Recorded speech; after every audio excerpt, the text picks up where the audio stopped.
instantes en ¿Quién tiene la razón? El premier Salvador del Solar se reunió con la bancada fujimorista previo al voto de confianza en el Congreso. Además, privilegios en el Congreso, asesora del congresista Jorge del Castillo cobró sueldo sin ir a trabajar. Y también, tragedia en Fiori. 17 personas murieron atrapadas por incendio en un bus en un paradero informal. Así comienza ¿Quién tiene la razón? Con Patricia del Río. Ha sido una reunión fructífera.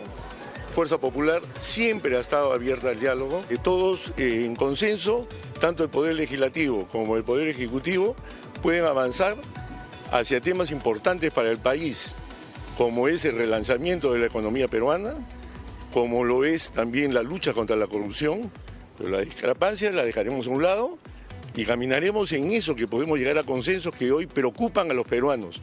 Queremos escuchar qué se plantea ante el país y, lógicamente, en base a eso y al debate que se va a producir en el Congreso luego de la presentación del Premier, en ese momento nosotros decidiremos cuál será nuestra decisión con respecto al voto de investidura. ¿Qué tal la reunión esta tarde? No, una reunión bastante positiva, creo yo que es importante el diálogo, sobre todo en los momentos de la coyuntura que estamos viviendo. Ha habido, creo, un entendimiento con el Premier en el sentido de poder coincidir en temas sensibles que hoy en día atañen a la política y en general, ¿no?, a la estructura del país. Usted señaló que le preocupaba el tema chinchero, de cómo se manejaba el gobierno. Sí, le hemos dejado la inquietud, le hemos puesto el ejemplo de cómo los panamericanos lograron no llevarse a cabo en 2 años toda una infraestructura, se levantó una infraestructura, creo yo, que de acuerdo a las exigencias a nivel mundial, y eso mismo esperamos de Chinchero. Así que él ha quedado en estudiar el tema y poder dar una respuesta posterior. Sí, también, él explicó, creo, lo que todo el mundo sabe, que se ha empezado un diálogo, el diálogo debe continuar, a Dios gracias falta la respuesta de la comunidad para poder desbloquear la carretera y poder iniciar un diálogo sincero. ¿Hay algunos puntos de consenso que han llegado, por ejemplo, con representantes del Ejecutivo? Fíjese, el tema, más que consenso, es un entendimiento. Finalmente él se presenta el día jueves va a exponer en forma amplia y detallada todos los puntos que desea hacer durante su gestión y en función a eso nosotros podemos complementar añadiendo indudablemente propuestas que pueden favorecer a la gestión. ¿Ustedes han expuesto algunas inquietudes acá en esa reunión con el Premier? Bueno, los temas de coyuntura como es el tema de las bambas, ¿no? Temas importantes pendientes como el tema chincheros, hay temas que luego el congresista García Belaúnde lo puede explicar como es el tema de las AFPs. Así que ya había un abanico de temas que Dios gracias. Muy bien, muy buenas noches, queridos amigos. Ustedes ya escucharon entonces nuestro primer resumen de lo que vamos a comentar. La rueda de reuniones que inauguró el premier Salvador del Solar antes de su presentación en el Congreso de la República, que hay que decirlo, va a tener que hilar fino porque el problema de las bambas lo tiene todavía muy cerca y además eso ha empezado a repercutir en la popularidad del presidente Martín Vizcarra. ¿Cuál es la agenda del premier Salvador del Solar? ¿Cómo debe tratar de empezar con, ya nos digamos, en pie derecho, por el mejor pie posible, esta complicada coyuntura? Conversamos con los analistas, bueno, Roberto que habla, exministro de Defensa, ¿cómo estás, Roberto? Luis Benavente, director de Vox Populi, y Fernando Rospigliosi, analista político. Gracias, señores. De verdad, muchas gracias por estar acá. Bueno, más difícil no lo puede tener Salvador del Solar. Tal vez una de las partes que sí le pueden dar cierto aliento es que creo que hay un discurso muy de la boca para afuera con respecto a los políticos y que dentro las cosas se manejan con un poquito más de calma. Yo le recordaba ahora al Mundo del Águila las declaraciones de Víctor Andrés García Belaúnde sobre que ha sido bastante crítico con respecto al comienzo de Salvador del Solar y el Mundo del Águila dejó en claro que esa es una posición de Víctor Andrés y no es una posición de Acción Popular, ¿no? Entonces, hay mucho discurso para la Cámara y hay otra cosa que probablemente se vea a la hora de respaldarlo en el Congreso. Pronósticos, a ver, Lucho, ¿cómo la ves? A ver, está haciendo... ¿Cómo ves esta ronda y este contexto? El ingreso del Solar aparentemente responde a una caída de popularidad del presidente y es su alternativa de buscar un comunicador que sintonice, que había demostrado antes habilidad política, pero que no imaginó encontrar algo como las bambas. Y es un tema en el cual creo que ya el Solar demostró falta de pericia política, de agilidad, de rapidez. Ha reaccionado muy tarde, cuando las cosas habían avanzado, cuando al gobierno le correspondía asumir un liderazgo que hoy en día, sin embargo, lo está tomando más la Conferencia Episcopal Peruana. En fin, ¿no? El hecho es que me parece que Del Solar comienza a debilitarse, y junto a esto viene la noticia de 12 puntos de caída del presidente, lo cual es particularmente grave porque es un presidente que desde julio del año pasado juega al rating, juega a la popularidad, ¿no? Entonces, esto significa o confirma lo que ya hemos visto antes, ¿no? Que se le acabó, ya no tiene tela para cortar, pues porque se le acabó el referendo, entonces ya no tiene esos enemigos que él había impulsado para poder enfrentar y representar, digamos, una cercanía con los intereses políticos de los peruanos. En ese contexto, la presentación de Salvador del Solar ante el Congreso, casi improbable que no le den el voto de confianza, pero va a haber tela para que lo golpeen ese día. Y ese día la presentación del Solar no es ante el Congreso, es ante el país. La gente quiere escuchar en un momento de crisis, además, qué cosa tiene que decir el nuevo premier. Sí, ¿no? del Congreso va a salir bien parado, ¿no? Ya tuvimos más o menos hoy día declaraciones un poco generosas hacia Del Solar, ¿no? Creo que hay una cosa también media culposa y están muy arrinconados los fujimoristas. No creo que le compliquen las cosas al punto de impedir la aprobación de la presentación, ¿no? Pero no se la van a poner tampoco tan fácil. Porque el tema, lo que has dicho hace un momento, ¿no? De las Bambas es un tema muy fuerte, muy complicado, y es un tema que ahora mismo no tiene un horizonte de solución próximo. Va a tener Salvador, Fernando, que desbambarizar su agenda, porque si bien es lo más importante y es el conflicto más grande que tiene entre manos, eso no es de fácil resolución y la gente tiene 1 millón de demandas más. ¿Y ahora cómo? Bueno, está en problemas, pues, porque, como decía Lucho, el cambio de gabinete y de premier se da precisamente para mejorar la popularidad del presidente, para refrescar un poco la situación, para impedir que siga cayendo. Pero lo agarra en el medio este problema de las Bambas que él hereda, pero que lo asume de mala manera desde el comienzo, ¿no? Cuando intenta lavarse las manos y dice, este no es un problema del gobierno, este es un problema de dos privados, ¿no? Entre la comunidad y la empresa, cosa que por supuesto no es cierto. Bloquear una carretera es un asunto del gobierno, bloquear una de las principales minas no es un asunto ajeno al gobierno. Entonces, no, más una mina trabaja sobre una concesión dada por el Estado y las reglas las pone el Estado, ¿no? O sea, ojalá fuera un asunto entre privados, ya se habría resuelto. No hay ninguna regla, no hay ninguna norma que la empresa haya violado o que haya infringido. Entonces, bueno, el punto es que esto lo ha debilitado de entrada. Hemos visto la encuesta del IEP que ha publicado La República ayer.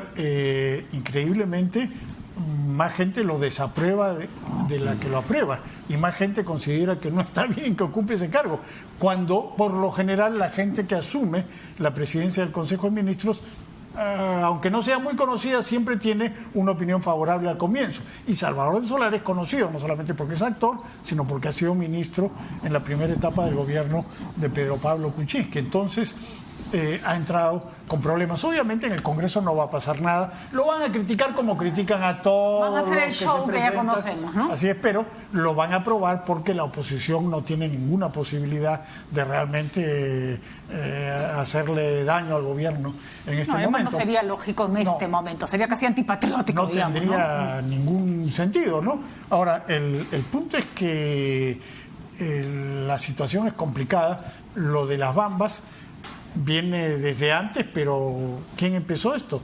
El presidente Vizcarra, cuando era ministro de Transportes.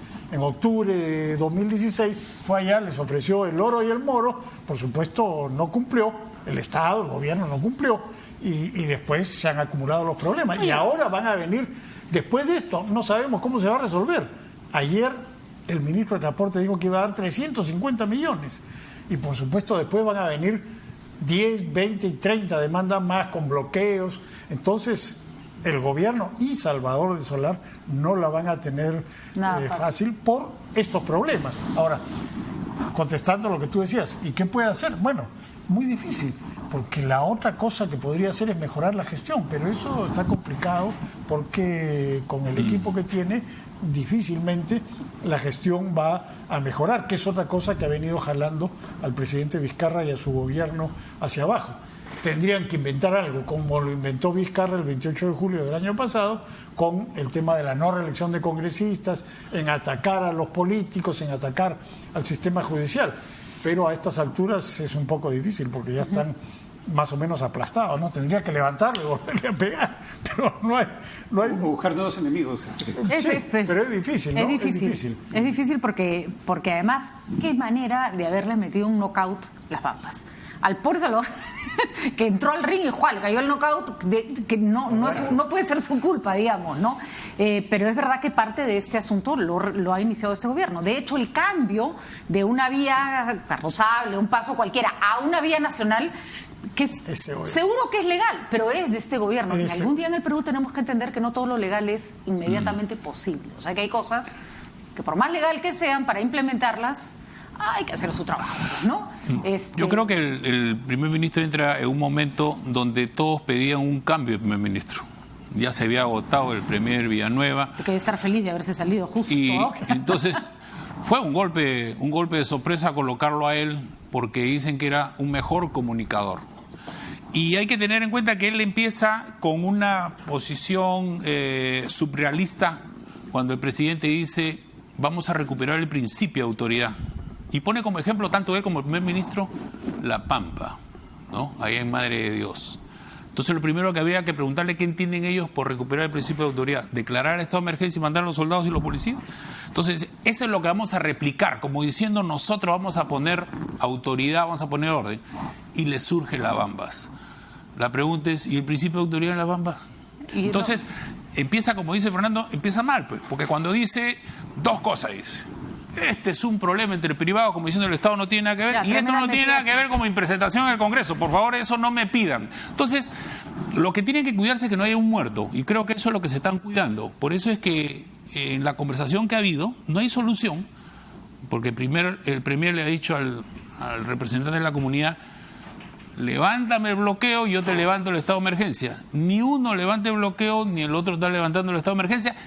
¿Y van cuántos días? Más de 50 días. Entonces, ¿qué cosa le puede servir al primer ministro esta ronda de conversaciones? Para mí es un gesto de cortesía que no hay que malacostumbrarse, porque si no, ¿ya para qué sirve su presentación en el Congreso? Me imagino que será para darles a conocer a los que se han reunido: esto es lo que yo necesito, que ustedes me apoyen.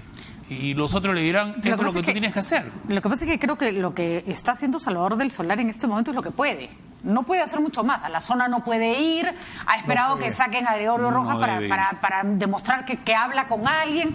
O sea, su rango de acción ahorita es muy limitado. Y les cuento que me ha llegado de fuente muy confiable, además es un documento oficial, el reporte de la Asamblea Comunal del Fundo Yavi Yavi el día de hoy. Y dice lo siguiente: a las 10:30, con la presencia de un aproximado de 100 integrantes de la comunidad de Fuerabamba, se realizó en el sector de Yavi Yavi una asamblea comunal que duró hasta la 1 de la tarde y ha culminado con los siguientes acuerdos. Escuchen esto: insistir en la liberación de sus asesores legales, no dialogar hasta la liberación de los mismos ni con la empresa ni con el Estado, desconocer al actual presidente comunal Gregorio Rojas Paniura en caso acepte dialogar con el Estado peruano y la empresa minera sin la presencia física de los asesores.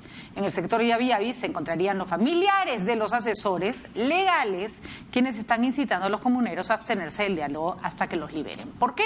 Porque los hermanos diabólicos estos están tratando de librarse de su preventiva.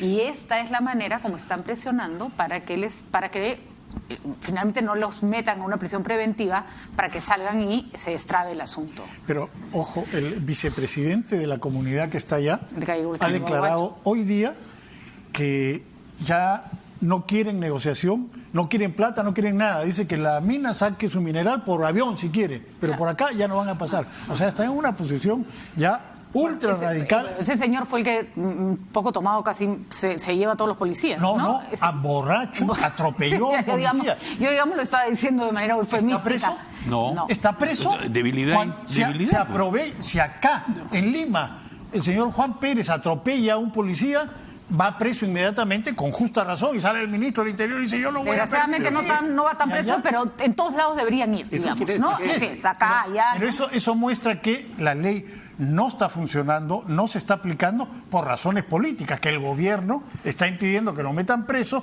porque saben lo que va a ocurrir. Ahora, y la otra cosa, el estado de emergencia que mencionaba Roberto. ¿Qué cosa es el estado de emergencia?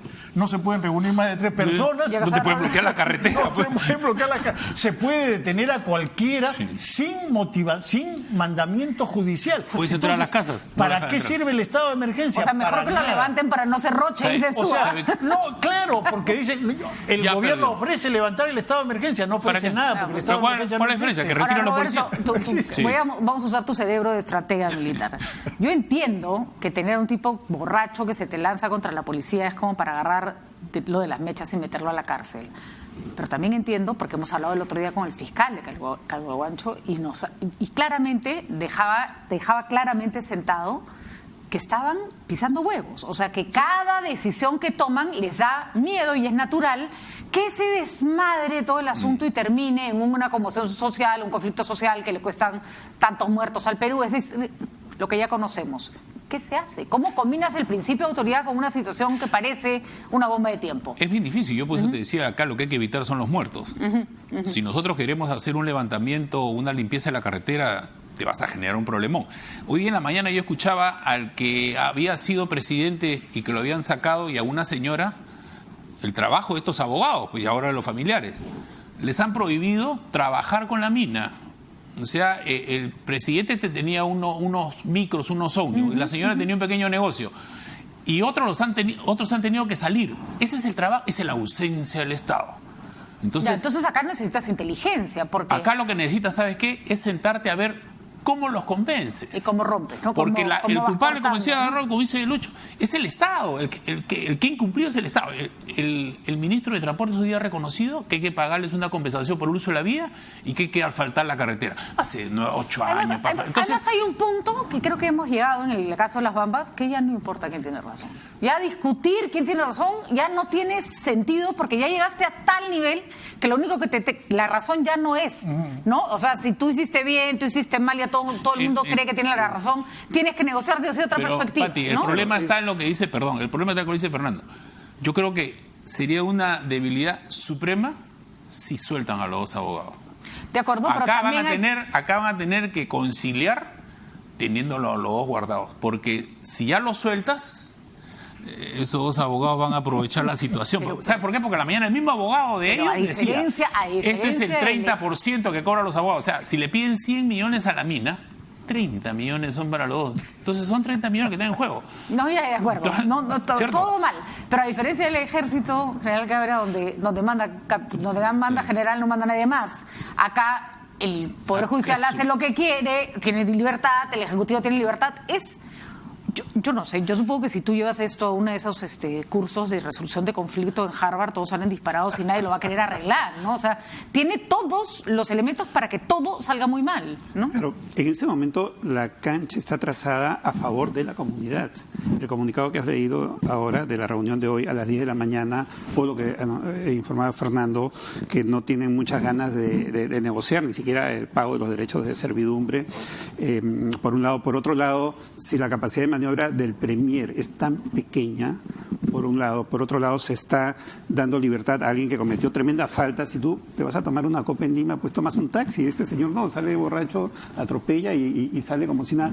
Esas son las condiciones en las cuales se están dando las cosas ahora. ¿No? Quien tiene la fuerza de negociación ahora es la comunidad, no es ni el Estado ni la empresa. Ellos tienen la sartén por el mango. Hay que ver cómo le cambiamos. Y el Premier tiene un margen de acción muy pequeño, hace lo que puede. Es que no empieza a equivocarse cuando nombras una delegación a buscar quién es el interlocutor válido. Y el interlocutor válido se suponía que es el que está preso acá. Entonces, envías a la ministra de Midis, que no tenía vela en el asunto. Porque ella cuando le dicen todo, dice, ¿sabe que yo no puedo firmar esto porque esto no es mi sector? Entonces, le envías a la ministra de Salud tarde. Entonces, Energía y Minas y Transportes, que han debido de ver este tema, porque no le pueden echar la culpa al gobierno anterior, porque ya son se han incumplido los compromisos que asumieron. Yo creo que los tiempos han cambiado. La globalización de las comunicaciones no solamente llega a los que estamos en la zona urbana, porque ellos se quejaban del manejo que hacen los medios de comunicación. Algunos no lo querían declarar, a otros sí. Entonces, yo creo que no hemos asumido que existe un problema grave, complejo. Pensamos nosotros que, como dices tú, ya, listo, ¿cuánto es? 20 millones, toma. Ahora dicen, ¿sabe que ya no quiero? No, ese es el problema. El tema es sumamente complejo. Yo creo que sí hay una solución a corto plazo que tiene que salir ya, que es la minería tiene que operar, la minera tiene que operar, la carretera se tiene que desbloquear y la gente se tiene que ir a su casa a esperar a que se le cumplan los acuerdos que se tienen que dar. Pero hay un problema a largo plazo, porque esto te va a estallar dentro de 6 meses, dentro de 8, dentro de 10, dentro de 12. O sea, primero hay que concentrarse en cómo abro la carretera, pero esto no se va a arreglar con una firma de un acuerdo. No, y también, ¿no?, el efecto dominó que puede ser inmediato, ¿no? Porque Eso se está va a ser. ofreciendo No, 350 millones en ese momento y esa cifra puede subir, pues ahora abren los ojos. Pero además lo curioso, Igualmente Lucho, es en que todo ni el siquiera país. tendrían que ofrecerle mucha plata, en el sentido en que eso va a producir cerros de dinero. Lo que pasa es que Claro, pero son tan torpes que ya ofrecen no, ya, 350 exacto. una Y además lo cifra que hay que administrar bien un dinero que ya está llegando y una serie de cosas que Pero que una no falta de ocurren, ¿no? visión, porque si hubieran asfaltado la carretera, las facilidades que hubiera tenido esa gente para desplazarse a Ayacucho. Lo que No, pasa- pero no podían asfaltar la carretera porque tenían que declarar vía nacional y cuando la declararon vía nacional dijeron ya no queremos que la asfalten. Pero también... Ahí vinieron los problemas. Pero también mirando el tema desde un lado más, digamos, esta es una lógica que tiene sentido de desarrollo del país, pero tú eres una comunidad donde nunca en tu vida, nada, no te han llevado, pero nada, nadie ha ido a verte, estás tirado en el quinto infierno, sin agua, sin luz, sin teléfono. Espérate, cuando llegó la mina, les dieron un pueblo Espérate. entero, nuevo, con casas, con Yo todas las comodidades. La empresa le dio Pero muchos ¿sabes beneficios. una a la- Pero, una cosa ojo, muy no interesante? estoy hablando de lo que les dio la mina, lo que les dio el Estado. No, claro. Entonces, viene el Estado y te hace una carretera para que pasen los camiones de la mina. Entonces, como... Pero hay un tema muy interesante que Espera tiene un ratito, una posta. Un ratito y me cuentas. Vamos a ver la salida de la reunión de Salvador del Solar con la bancada liberal. Ahí está Gino Costa, el congresista Petrosi y el congresista de Belaunde. Identificadas con los esfuerzos de este gobierno, conocemos a Salvador del Solar, parece una persona competente, decente y comprometida en la lucha contra la corrupción y en el fortalecimiento de la democracia en el país, de manera que tiene él y su gabinete nuestro respaldo. Y el respaldo de otras bancadas también, congresistas. Esperamos que así sea. Necesitamos que el país respalde la gestión de este gobierno y de este gabinete, porque el éxito del gabinete será el éxito del Perú. Y lo que queremos entonces es que nos siga yendo bien, mejoremos el ritmo de crecimiento económico, avancemos más rápido en la reconstrucción, mantengamos el foco en enfrentar los problemas de corrupción que todavía son muy extendidos, que avancemos en reforma judicial, reforma política. Esos son los grandes desafíos del Perú y alrededor de esos creemos que todo el país debe apuntalar al gobierno. Muchas gracias. Bueno, esa era la declaración de la bancada liberal, que claramente es una bancada que va a trabajar de mano con el gobierno. Pero, O sea, esa es la bancada. Una cosita que te quería decir justo cuando estábamos de las Bambas. En el nuevo pueblo de Fuerabamba, Nueva Fuerabamba, les pusieron una posta médica con todos los adelantos, escuela con con los adelantos modernos. Y como mucha gente que recibió 400.000, 500.000, 1 millón de soles en efectivo, se fue, hay 20, 30% de ocupación de la escuela, de la posta médica. No dejan entrar a las comunidades vecinas a su escuela ni a su posta médica. Cuando quieren atenderse ahí, no los dejan entrar. Fernando, es así el Perú. Además, entonces, que no me vengan a idealizar a las comunidades campesinas, pobrecitos. Terribles. Por favor. Yo la verdad que creo Sí, que verdad. no hay dos cosas que no se deben hacer: ni idealizar, ni subestimar y tratarlos como les doy Así es. cualquier cosa. Primero, son gente que sabe muy bien qué quiere y qué no quiere. Así es. Siempre ha sabido y lo ha defendido. Pero también es verdad que son otras lógicas. No digo que esté bien. Te estás metiendo en un territorio y en un terreno donde la gente se las ha arreglado solas por siglos. Entonces, cuando llegan todos estos órdenes, ¿no? El Estado, no sé qué, no sé cuánto, es como tú te pones aquí, tú te paras allá. Y revolucionas y yo creo que va a demorar. Son generaciones, las primeras generaciones de estos cambios drásticos van a ser estos laberintos. Y después la gente se va adaptando a formas nuevas de vida. Lo que pero pasa es que no es tan fácil. el Perú es un país diverso, con costumbres y tradiciones diferentes. Este es como Estados Unidos, que quiere aplicar una doctrina occidental en el Medio Oriente, ¿no? Con una cultura diferente. Igualito. Acá por eso nosotros decimos, ¿por qué no le podemos hacer desarrollo? ¿Por qué viven 4 por acá, 5 por acá? Así viven, pues. ¿Por qué no se mueven? No se mueven. Así viven. Entonces, claro, ¿por qué tienes tú no casa puedes, en Asia? tú no puedes sí, aplicar la lógica de acá. Por eso es el desconocimiento de la realidad. Yo lo que he escuchado ahorita de los congresistas, siguen viviendo en el mundo de las expectativas. Roberto, y de tú has tenido la oportunidad de estar en todo el Perú, además en situaciones que ya hubiéramos no hubiéramos querido estar nunca. Y me imagino que te has encontrado con las cosas más insólitas. Pero tú tienes que adaptarte a las costumbres de... bueno, los charapas nuestros te tutean.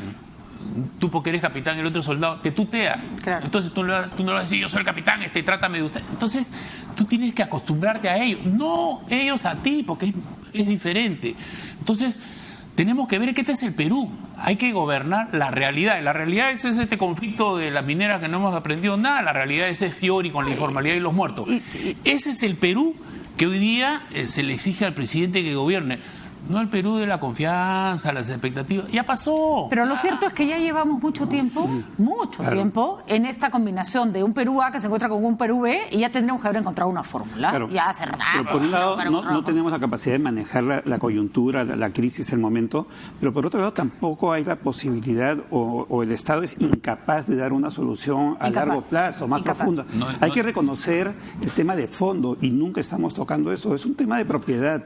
Yo creo que eso no se va a resolver mientras no se reconozca la participación de las comunidades en el negocio minero. No en la empresa minera, pero sí en el negocio. Y con utilidades que les vayan directamente al bolsillo. Cuando vienen miembros de comunidades, una vez la Sociedad Nacional de Minería trajo a un señor, a un dirigente de una etnia muy importante de Canadá. Yo me lo escuché hablar y dije, ahorita lo regresan en un avión de regreso a su casa. Nada se hace sin permiso de la comunidad aprueba, la comunidad forma parte de la empresa, son accionistas, son dueños de la tierra y del subsuelo. Es decir, tenías una persona absolutamente empoderada. No había esa simetría, ¿no? Pero eso no se logra de la noche a la mañana. Tenemos al Perú que genera más dinero trabajando sobre el Perú, en el territorio del Perú más pobre. Bueno, pero tampoco no se logra de la noche a la mañana, pero no hay ningún plan para ir. ¿Dónde está el registro de las lesiones aprendidas? Lo que sí no podemos hacer es pretender al pueblo de Salvador de Solar que lo tenga para mañana. Lo único que le podemos pedir, y tal vez esa es la parte de la presentación, es queremos saber qué vas a hacer ahorita, los próximos 30 días para que este nudo se desamarre, ¿no? Porque bueno, ojalá que tenga alguna idea ya, porque hasta ahora parece que no hay ninguna idea. ¿Qué va a pasar mañana? ¿Creen que qué va a pasar mañana? ¿El miércoles? ¿Mañana? Es que mañana se ve la audiencia de los hermanos, porque ya terminó su preliminar. Y si termina la preliminar, ¿los dejas libres o los mandas...? Es probable que lo dejen libres. Sí. Es probable. El gobierno va a presionar para que los dejen libres. Porque están diciendo que las escuchas no son muy contundentes de ningún... Bueno, también aquí hay la costumbre ahora de cualquiera se le dice organización criminal, ¿no? Sí. Claro, y te meten preso por 36 meses. Bueno, también hay vamos a ver qué pasa. ¿No? Y de acuerdo, las Bambas es complicado, las Bambas es complejo, las Bambas ha puesto a prueba toda la incapacidad de gestión del gobierno en muchos aspectos. 12 puntos, igual me parece como wow, ¿no? Como muchísimo. A ver, Lucho, claro, ¿qué sabes de esas cosas más que nosotros? Y significa que no le funcionó el plan del solar, que era para recuperar imagen, que era un aspecto fundamental. Pero tal vez central, ¿no? Tal vez le salió todo mal de entrada, digamos, ¿no? Claro, lo que va a tener que hacer dentro de esa lógica el presidente y su equipo de asesores es buscar nuevos enemigos, buscar nuevos enfrentamientos que le permitan crecer. Pero ese es el problema, es como los especuladores financieros, ¿no? Meten plata, compran papeles, venden papeles, un día ganan un montón, otro día pierden un montón, y eso ha pasado con el presidente. Él ha especulado con la opinión pública, un día subió muchos puntos y otro día perdió muchos puntos. Y como ya entró a ese juego, no le va a quedar más que volver a especular, que volver a timbiar con la opinión pública. Y para eso, ¿qué requiere? Nuevos enemigos para golpearlos. Como Trump ahora, ¿qué está haciendo? Está resucitando otra vez a los migrantes para golpearlos y todo lo que está haciendo ahora es para la reelección. Acá ya no tiene, ¿a qué otro enemigo De tiene? acuerdo. Bueno, tiene que levantar al Congreso nuevamente para volver a golpearlo. Claro, ¿a quién? ¿De dónde va a sacar? Yo creo que acá él tiene que leer. Un segundo, señores, Sí. que voy a comunicarme con el congresista Jorge del Castillo, porque, como sabemos, ha habido una información este fin de semana en el programa Panorama que involucra directamente su despacho y él nos ha mandado una aclaración. Esto en relación a el pago que se le hizo a la abogada Dayan Melín Monge Berrocal, correspondiente al mes de febrero del 2019. Esta abogada no estaba en el Perú desde diciembre y ha estado recibiendo pagos del Congreso de la República y estaba asignada al despacho del congresista Jorge del Castillo. En el comunicado nos dice que por un error involuntario, la administración omitió informar a la administración del Congreso el cese de la empleada el 31 de diciembre y este error es atribuible a su despacho que no compromete a la administración. No existe ningún abono correspondiente al mes de febrero del 2019 y se le abonaron sí en enero sin que este pago le correspondiera. El monto es de 5.297 soles. Congresista del Castillo, muy buenas noches. ¿Cómo está? Buenas noches, Patricia. Muchas gracias. Bueno, por lo que estamos viendo en el comunicado que usted ha entregado, efectivamente el informe es acertado en el sentido de que la abogada efectivamente dejó de trabajar en diciembre y también es verdad que se le ha seguido pagando. Usted dice que solo se le pagó enero y ya no febrero, ¿esa es la explicación? Sí, solamente enero, y por un error atribuible a mi despacho que no comunicó su cese en diciembre, ¿no? Esto dio lugar a que la administración del Congreso inducía error pagara enero, pero como usted ve en la misma nota, nos hemos apresurado para no perjudicar los recursos públicos a reintegrar al Congreso la suma de 5.297 soles en un depósito ya efectuado en su cuenta. Y bueno, esta es la situación, no ha habido de mala fe de ninguna de las partes en este tema y bueno, y creo que había que cumplir con resarcir al Estado esta suma que no correspondía.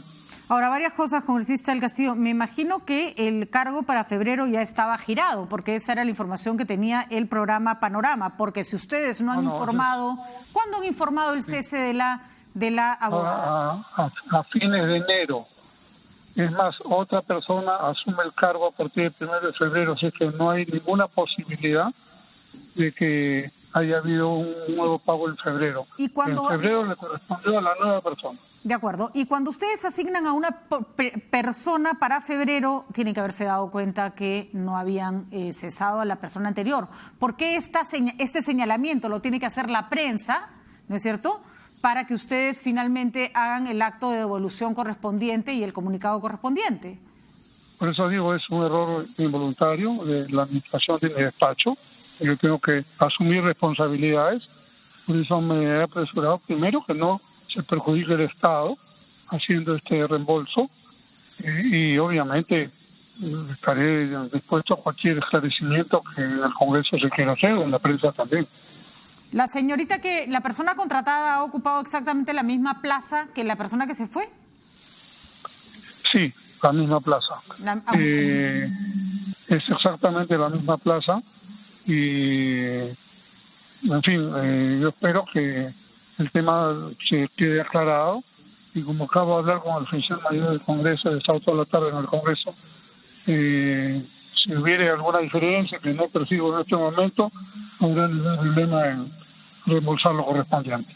Pero vamos, congresista del Castillo, de verdad que sorprende que si la prensa no hace notar esto, ahí quedó, 5.297 soles que se llevó una persona, que por cierto tendría que haber devuelto ella, ¿no? A mí me pagan algo que no me corresponde cuando ya me fui, mínimo de decencia, es decir, acá está, este pago no me corresponde. Da la impresión de que si esto no lo saca la prensa, todo el mundo contento y el Estado le regaló 5.297 soles, que es un montón de plata, a una persona que no le correspondía. ¿Por qué todo es atribuible a una confusión siempre, a un error administrativo? ¿Cómo se cuidan los recursos públicos en las oficinas del Congreso? A ver, en este caso es así y yo creo que es una cosa muy excepcional. No creo que así nomás pueda repetirse un hecho de esa naturaleza.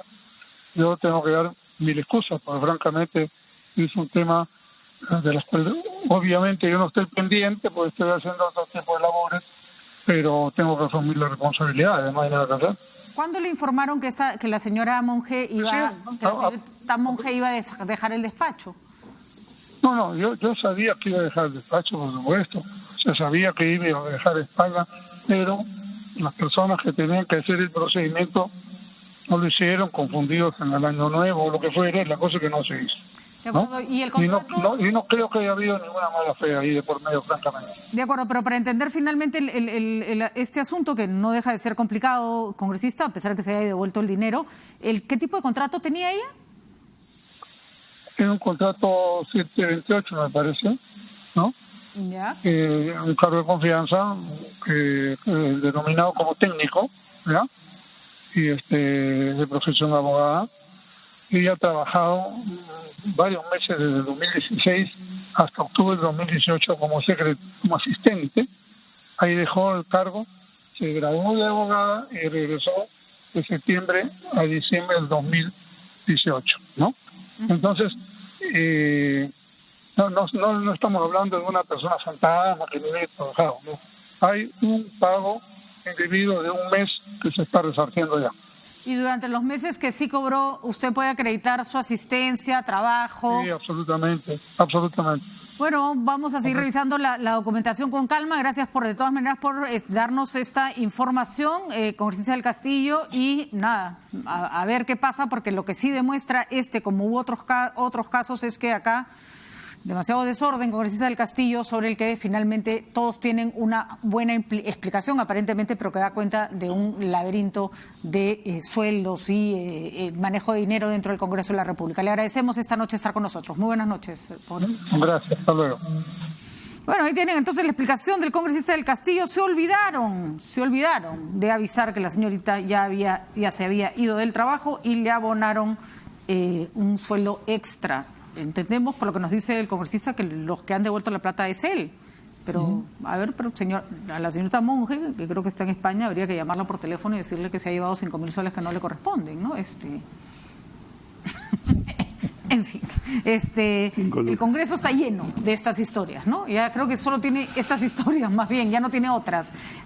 Justamente dentro de los temas que estábamos discutiendo, nos habíamos quedado en el caso de la popularidad de Vizcarra, que es bastante complicada, pero el Congreso no lo acompaña más bien lo acompaña en la caída, ¿no? Están demasiado amarrados la popularidad de uno y otro, ¿no? El Congreso está mucho peor. Sí. De acuerdo, pero Salaverry se había montado sobre cierto éxito de Vizcarra, ¿no? Entonces ahora se cae Vizcarra y se desmorona Salaverry también, ¿no? Pero mira, con este caso y hoy día que se han reunido de todos y no quieren suspender el cobro de la semana de representación, tú ves que no hay izquierda, no hay derecha, no hay arriba, no hay abajo, en el dolor hermanos. Entonces tú ves unas expresiones, por ejemplo, la que más me ha llamado la atención es de tu vicepresidenta, que dice de que no se han ajustado los sueldos de los congresistas al incremento del coste de vida, y eso provoca que sean motivo de tener una debilidad, de cometer un acto ilícito o un lobby. Si la señora tuviera la misma preocupación por los soldados y los policías que actúan en el BRAE y ahora en Madre de Dios, que con una propina están más expuestos a ser captados por la corrupción del narcotráfico y la minería ilegal, yo le daría la razón. Entonces los congresistas hoy día han entrado en trompo de que le dijeron que no era elección inmediata y se preocupan solamente de sus intereses. Y ellos no se dan cuenta, están alejados de la realidad, porque si todo lo cuestionan, hay 71% según la encuesta, 71% que está en contra de que cobren. Ahora dicen, no, vamos a seguir cobrando, pero ahora tú tienes la facilidad de irte a cualquier sitio y no los 5 días seguidos. Así no era, pues. Era la facilidad que daban al congresista de que vaya a su sitio donde había sido elegido y le pagaban para que vaya. Encima para que, mira, te doy la facilidad de que se acuerden de que tú estás trabajando por ti y te pago. Encima no iban. O cobraban dobles, iban al extranjero y cobraban lo mismo, como ahora, ¿no? Entonces, tú ves de que ni siquiera tenían esa decencia de decir, no, a mí no me pagues el cheque porque yo ya cobré o porque yo no he ido. Decencia, no, hay uno que firma y dice, yo firmé, pero no sabía por qué firmaba. Entonces, están alejados de la realidad. Y no es pues para la gente, no es gente que sea representativa. No te ayuda en solucionar, como tú dices, el problema de las bambas. No te ayuda a solucionar ningún problema de todos los conflictos latentes que hay. ¿Dónde está la representación de los congresistas? No ayudan, pues. Al contrario, es un estorbo, son un problema, una obstrucción. Entonces, solo por poner un ejemplo, porque tenemos que ir cerrando, de la desconexión. Desconexión, alejado de la realidad, fuera. No, pero además en contra de la realidad. Ojalá simplemente estuvieran lejos. Sí. No, cuando están conectados es para fastidiar, ¿no? Está a punto de aprobarse en el Pleno del Congreso un proyecto de ley que va a permitir que ya no solo los buses, estos como el que hemos visto que se incendia alegremente, sino colectivos y carros cualquiera pueden hacer viajes interprovinciales, fina cortesía de la bancada de Fuerza Popular, con lo cual van a terminar de convertir las carreteras en una suerte como de y que reitere autopista a la muerte. Que reitere a 10.000 profesores que no han querido pasar la evaluación para malograr toda la reforma educativa. La señora además, Milagros Salazar nos decía, es que el proceso no se ha hecho adecuadamente. Ya, pero el señor jaló el examen, o sea, no fueron a dar examen, el otro lo jalaron. No, y a otros lo jalaron. Yo quisiera ver que a esos congresistas, mejor porque no ponen a esos profesores en los colegios de su hijo, ¿no? ¿Qué tal? Y después que nos cuente cómo les fue, ¿no? En fin, pronóstico, ¿seguirá bajando Vizcarra? Probablemente. Yo creo que sí, va a seguir bajando. Si tuvieran que apostar en cuántos días se resuelven las bambas, es horrible que haya ese tipo de apuestas. Bueno, creo que la proyección no está mal. Yo creo que si lo resuelve en el tiempo más corto posible, no sé cuándo. Antes de Semana Santa, digamos. Y sin problema, de ¿cuánto? ¿3 meses? ¿3 semanas? No, yo digo lo inmediato. Inmediato una semana, ¿no? Inmediato es una semana, porque ya tiene 50 días, súmale una semana. No, más de 50, ya van casi 60 ya. ¿Ustedes tienen confianza en que esto se resuelve esta semana? Es que sabe que tiene que ver... Yo no veo que las cosas estén como... Más bien, las cosas están complicándose cada día más. O sea, la solución... O sea, tienes que encontrar el lugar por donde finalmente rompes la resistencia, pero... Claro. Ahora, lo que hay que ver es la presentación, qué cosa es lo que va a exponer, qué cosa va a hacer. Le queda más que 1 año y medio, ¿eh? Este medio año, el próximo año, el siguiente no lo cuenta. Wow. Entonces, le queda poco y tiene que plantearse metas de 1 año y medio medibles, no expectativa, no ilusión, no que vamos a ser los mejores del mundo, medibles, para que la gente vea que hay obra de verdad. 1 año y medio no le queda más. No le queda más. Muy bien, señores. Escucharemos entonces al premier Salvador del Solar en el Congreso de la República. No auguramos una presentación divertida, no por él, sino porque estaremos preparados para escuchar las peroratas de los congresistas que no terminan nunca. Normal, esperemos que no le van a perder el tiempo porque tiene muchísimo trabajo que hacer. Y nuestros buenos deseos para que se resuelva el problema de las bambas. No hay nada más que se puede... Ojalá se solucione lo de las bambas, que tiene mucha importancia. Yo creo que el gobierno tiene mucho que hacer y un tema tan complejo le va a quitar atención. Es una pena que la minería, siendo uno de los soportes de la economía del Perú, no tenga un plan, una política de Estado. Mira Bagua, mira Tía María, ¿sabes qué?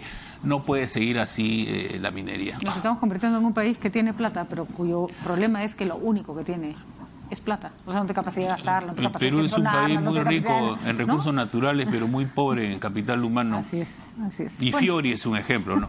A mí me da risa cuando dicen, es que los gobiernos regionales y locales no saben gestionar la plata, ni el gobierno central cuando se trata de la reconstrucción, ni el ministro cuando tiene que hacer su inversión, mismo mal para todo el mundo, no importa dónde se paren. Antes nos quejábamos de que no había plata. Ahora tenemos plata y no sabemos, claro. No sabemos qué hacer con la plata. Hay que traer un gringo, traeremos de repente. Es como que le hubiéramos dado a un niño de 5 años que maneja el presupuesto de la casa. Mira los panamericanos, ¿no? La construcción para los panamericanos ha traído un gobierno bien hechecito, tranquilito, está avanzando.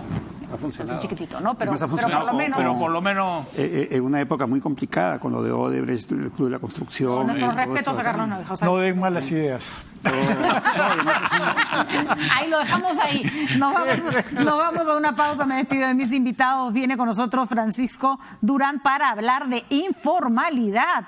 Él es sociólogo, tiene estudios sobre la informalidad, porque lo que ha pasado con el bus en este terminal cercano a Fiori, lo que ha pasado tiene que ver con la informalidad. No es un accidente, no es un hecho fortuito, es crónica de un incendio anunciado para variar. Ya venimos.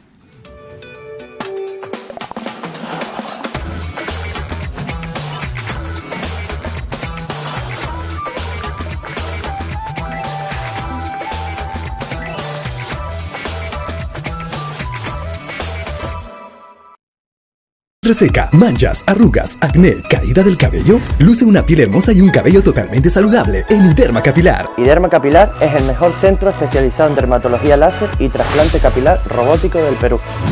Te garantizamos una excelente experiencia y los mejores resultados.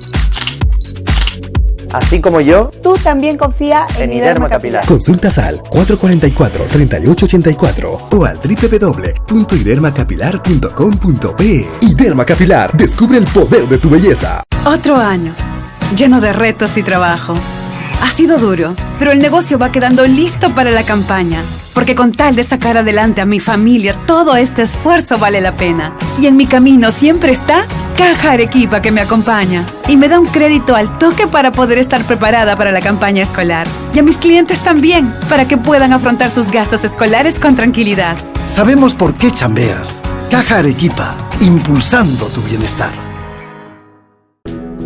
En Despegar, sabemos que cuando Valentina busca un vuelo, no quiere encontrar solo un vuelo, quiere encontrar un lugar para estar en paz. Que cuando Rodrigo busca alojamiento, en realidad quiere decir recargador de energía. En Despegar entendemos que si Sofía busca un auto, quiere encontrar libertad. Y si Diego elige un paquete, es porque quiere disfrutar en familia. En Despegar, entendemos que cuando buscas un destino, no solo quieres descubrir cómo llegar, sino cómo ser feliz ahí. Por eso, Despegar cambió. Ahora tenemos una nueva imagen y una experiencia que se renueva cada día. Despegar, vivir viajando. Después de una gira exitosa, llega a Lima por primera vez la exposición cultural alternativa que te introduce a la obra magistral de Quino, El Mundo Según Mafalda, desde el 15 de marzo hasta el 14 de abril en el Jockey Plaza. El recorrido invita a grandes y chicos a sumergirse en un periodo de la historia de la niña más popular de Argentina. Compra ya tus entradas en Teletique de Won y Metro desde 17 soles, capacidad limitada. Una experiencia de Nardos Producciones. Y luego te besé y me BBVA Continental presenta 4 latidos. No te pierdas este 25 de mayo a Camila y Sin Bandera. Por primera vez juntos compartiendo escenario.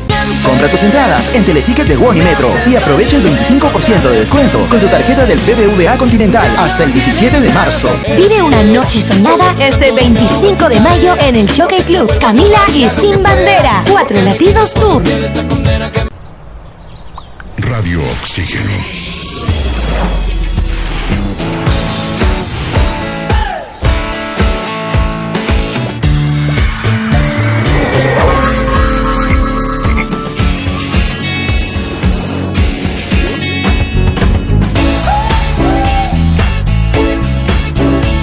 Vemos el mundo diferente porque respiramos música.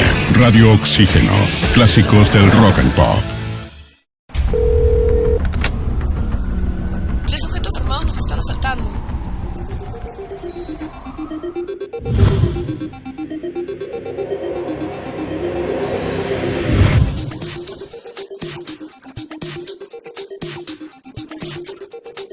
Cuando estés lejos de sentirte seguro, contacta al Rotafono, la línea de ayuda más efectiva.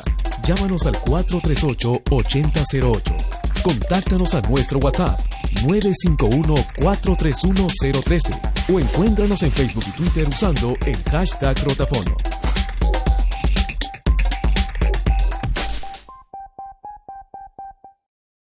¿Sabes cuál es la película más taquillera? ¿Qué obras de teatro están en tarima? ¿Los museos que puedes visitar?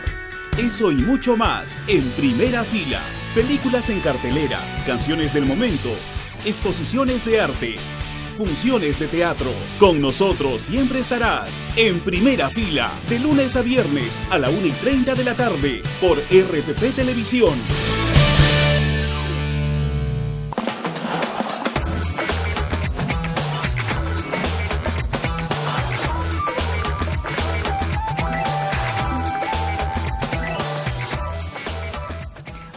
Volvemos a conversar con mucho gusto con Francisco Durante, sociólogo. Estuvo con nosotros hablando la vez pasada sobre otros temas y complejos de nuestro país. Hoy nos toca analizar con él la informalidad. La informalidad, que es mucho más que un grupo de peruanos o un grupo de peruanos, una parte de nuestro país que vive en la al margen de las leyes establecidas. Creo que la informalidad se ha vuelto parte de nuestra identidad y en realidad está en todo, no solo en entregar o no un recibo, o no solo en respetar o no una serie de reglas básicas.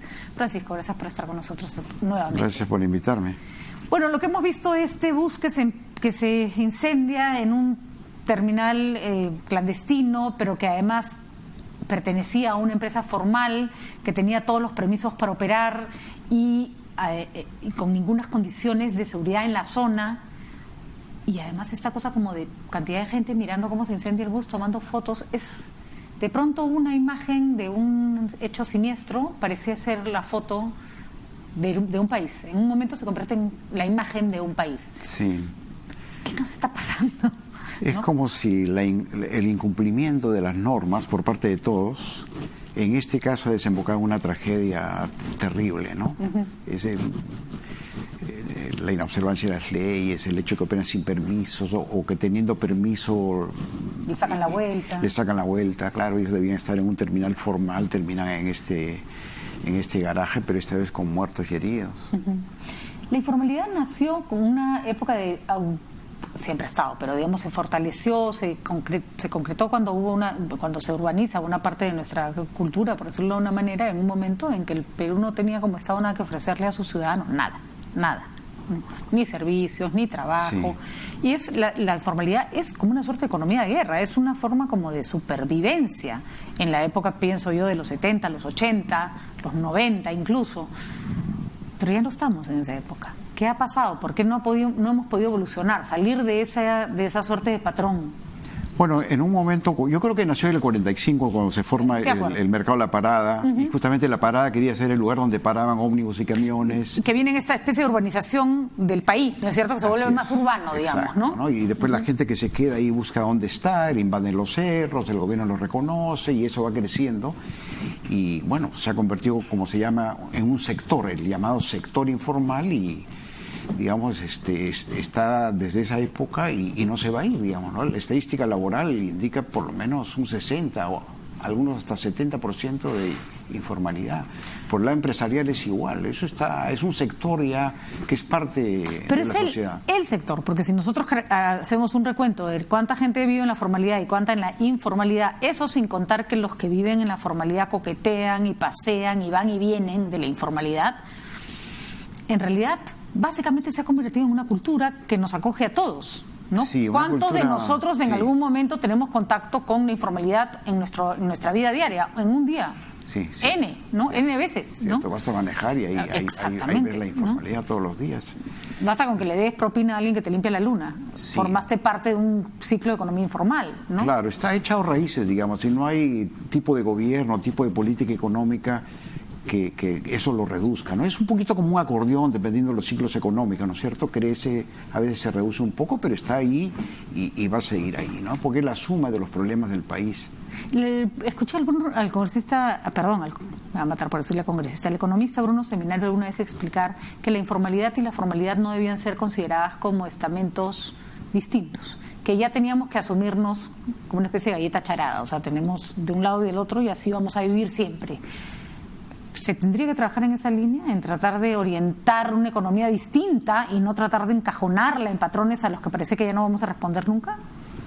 Yo creo que sí, porque en el fondo todos estamos viviendo en un mismo espacio, operamos en un mismo mercado, pero hay distintas maneras de operar o dejar de reconocer las reglas. Entonces podemos hablar de 3 economías, no de 2, ¿no? Es la economía formal, que todos reconocemos, ¿no es cierto? La economía informal, que es la inobservancia de reglas o de registros, pero sin intentar hacer daño a la sociedad. La gente está ahí porque quiere o porque no tiene otra opción. Y la delictividad. Y las 3 coexisten y son parte del mismo Perú. ¿Ah? Y se mezclan. Y se mezclan. Porque en el momento que tú eres una empresa formal como esta y sale de un paradero informal y no respeta ninguna regla básica, lo tuyo ya raya con lo delictivo, digamos, así porque tu comportamiento ya no está siendo simplemente irresponsable, ¿no? Exacto, y como tú sabes, hay empresas informales que abastecen a empresas formales. Hay economías delictivas con el contrabando que usa la capacidad de venta del sector informal para vender sus productos. Y todo está cruzado, entremezclado, y convivimos con eso, ¿no? Explicaba en algún libro Jaris Mujica, recuerdo, que cómo comprar un celular robado, que es un acto ilegal de propio de una economía informal, en personas que, claro, no tienen acceso a un celular legal porque les cuesta 10 veces más, los formalizaba. Los metía en una economía para la cual necesitaban un número de teléfono para ser ubicados, sí. ¿No? Es un camino bien complejo. Tal vez la informalidad a veces es la única puerta que se te abre para entrar a un mercado, por ejemplo, ¿no? Puede ser, pero yo creo que como esto ha crecido y se ha desarrollado y ya está con nosotros, es parte de nuestra realidad, incluso es parte donde la mayoría de los peruanos viven. Habría que considerar de que hay dos tipos de informalidad. La informalidad por necesidad, y tú lo ves en el caso de los venezolanos, ¿no es cierto? Porque en parte vienen al Perú porque se integran inmediatamente a la economía informal. Están vendiendo cosas en la parada o, Dios sabe, en las esquinas. Se la buscan, ¿no? Claro, y eso es por necesidad, no tiene otra opción. Y ese sector te permite fácil entrada. Y lo otro es por interés, porque te resulta muy conveniente no tomar en cuenta las reglas, no pagar los impuestos. Sacarle la vuelta a la ley. Y te puedes hacer muy rico en la informalidad. Entonces yo creo que la informalidad ha crecido tanto, se ha desarrollado tanto que uno puede encontrar jerarquía. Hay empresarios informales y hay trabajadores informales. Hay gente que hace muchísimo dinero por no pagar los impuestos, por no tomar en cuenta la legislación laboral. Los mineros informales, por ejemplo, se pueden llenar de plata y son informales porque quieren, además, ¿no? O sea, porque les da la gana. ¿Qué planteamiento puede tener el Estado? Se habla de una agenda de competitividad, se habla de una plataforma tributaria que permita que mayores personas entren al mercado formal. Se ha hablado incluso de bajar el IGB, pero yo digo, entre pagar 0 y pagar 15, en lugar de 17 me sigo quedando con 0, ¿no? ¿Cuál? Sí, ese planteamiento de Kuczynski era como la bala de plata, ¿no? Yo voy a bajar los impuestos y de pronto la informalidad se va a reducir sin haber estudiado, sin haberla entendido, sin conocer toda su historia y su enorme complejidad, ¿no? Lo que pasa es que hay gente que se ha aprovechado de esta rebaja tributaria, pero la informalidad sigue con nosotros, ¿no? Yo creo que hay varios problemas. Es cierto que lo tributario, por lo menos en la parte de los impuestos internos, ¿no es cierto? El IGB y el impuesto del tiro del consumo favorece la informalidad.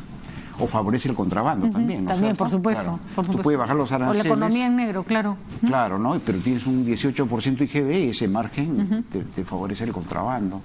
Entonces hay algo de eso. El componente tributario no es lo más importante, ¿no? Yo creo que es lo estructural. O sea, la incapacidad de la economía de poder absorber empleo y que sea Estado o privado, chico o grande,